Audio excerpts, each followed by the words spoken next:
जय श्री राम। ये वर्ष जा रहा है 2025। आज 31 दिसंबर है। कल एक नए वर्ष की शुरुआत हो जाएगी। 1 जनवरी 2026 में हम सभी लोग प्रवेश करेंगे। इस बीते हुए वर्ष के बारे में हम बात करेंगे कि इस वर्ष हमने क्या खोया, क्या पाया।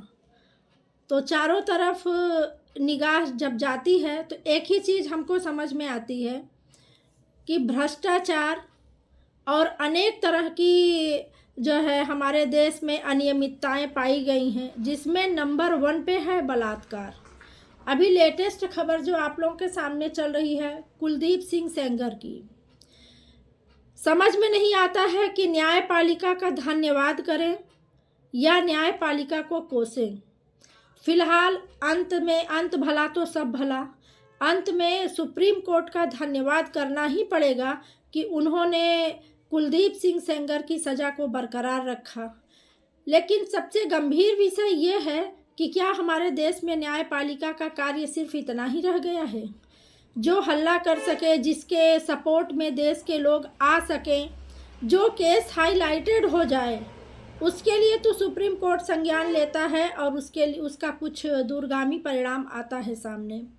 परंतु हमारे देश में हजारों ऐसे बलात्कार के या और भी गंभीर अपराधों के केसेस पेंडिंग पड़े हुए हैं, जिसमें कि अदालत के फैसले भी ठीक तरीके से नहीं आ पाते, क्योंकि सही बात अदालत तक या तो पहुंच नहीं पाती है या पहुंचती है तो उसमें भी कुछ गोलमाल होता है।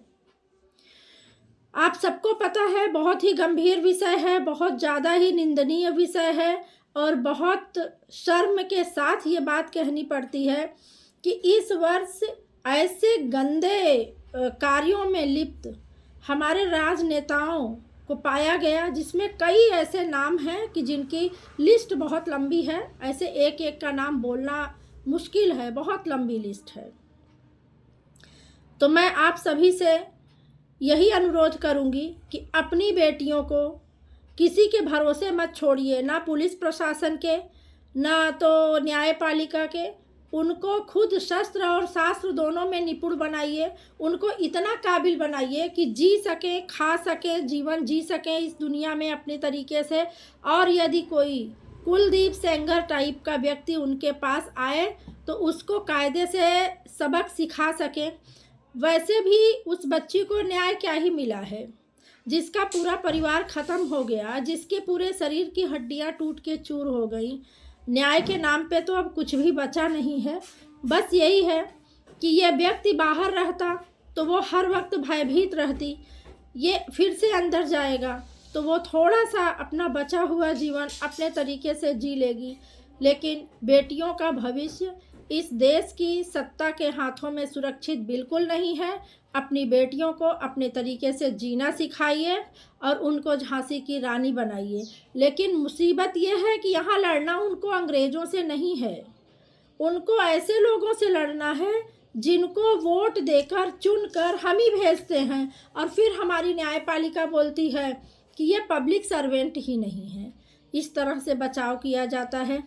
तो आप सभी से यही अनुरोध है कि अभी तक जो हुआ सो हुआ, आने वाले वर्ष में सभी ये प्रण कर लें कि अपनी बेटियों को इस तरह से बनाइए कि ऐसी किसी स्थिति का सामना वो स्वयं कर सकें, बिल्कुल किसी के भरोसे ना रहें। क्योंकि हमारी पुलिस प्रशासन भी यही है, न्यायपालिका भी यही है, और हैं कुछ लोग हैं जो मदद करते हैं, ऐसी बात नहीं है, लेकिन ऐसों की संख्या बहुत कम है। सत्ताधारी बड़े मजबूत हैं, ये कुछ भी कर सकते हैं। इनके हाथों में बेटियां बिल्कुल सुरक्षित नहीं हैं। जय श्री राम।